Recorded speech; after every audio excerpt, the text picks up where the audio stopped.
Hi, and it is wonderful to be back with you again. And today I'm going to be continuing sharing from the prayer letter input from others. And today I'm going to tell you about my sister-in-law, and her name is Ruth Butler. So let me tell you what she said. She said, I was skeptical at the time when you started your journey. I did not agree with what you were doing. However, I kept silent because I know that you have a relationship with God. I'm also a firm believer that people have to do what they are comfortable with to take care of themselves. I picked up the letters from time to time and read them because there is so much to learn. I have been sharing them with my friend. The letters helped me to weather my own storm. Thank you for having the courage to share.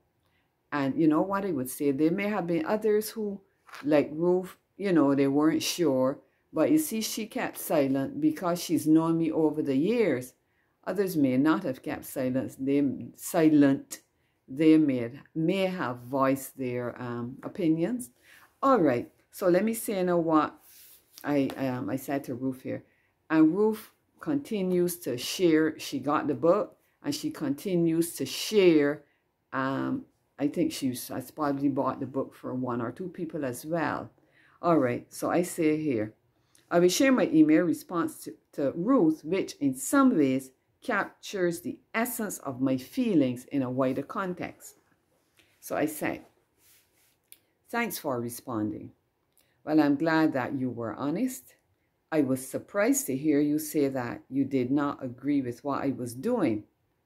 I must admit to you that I was uncomfortable sharing the letters with you at first because you were somewhat silent.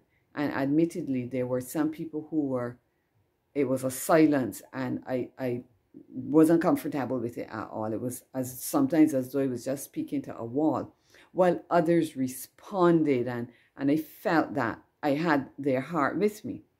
All right, so I say sharing. And this is what the point Gordon made in the last note that we looked at. I think it was the last note. Sharing often involves the risk of rejection, people not understanding you, gossiping about you. I had it all, but God cushioned it. There are many who will be helped because I obeyed God. I shared the first 3 letters with some folk, but stopped there. They never showed any more interest in reading, and I sensed a distinct kind of withdrawal.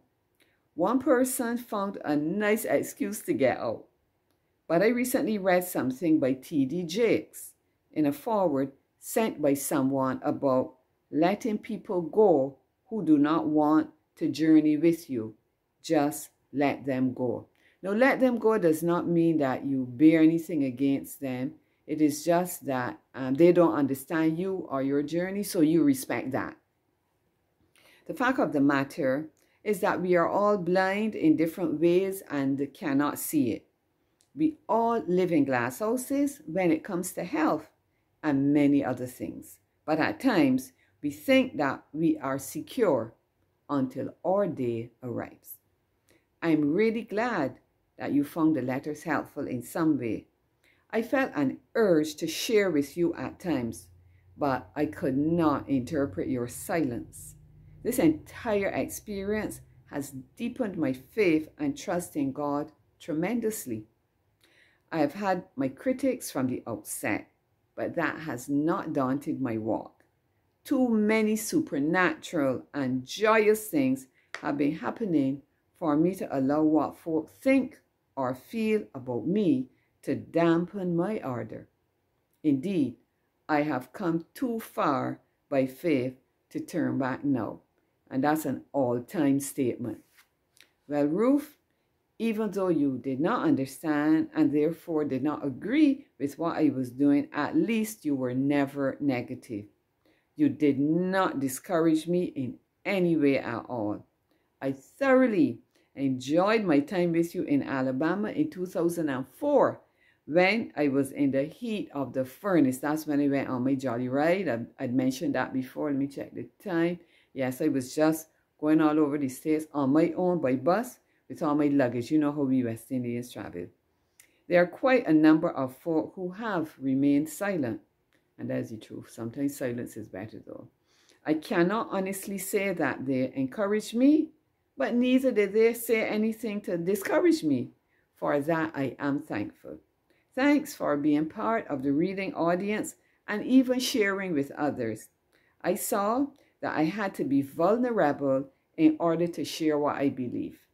Sometimes you have to ride under a cloud of suspicion and ridicule until time and circumstances clarify things. We will let the evidence speak for itself. And just one last thing, there are two quotations that I've quite made up that I like.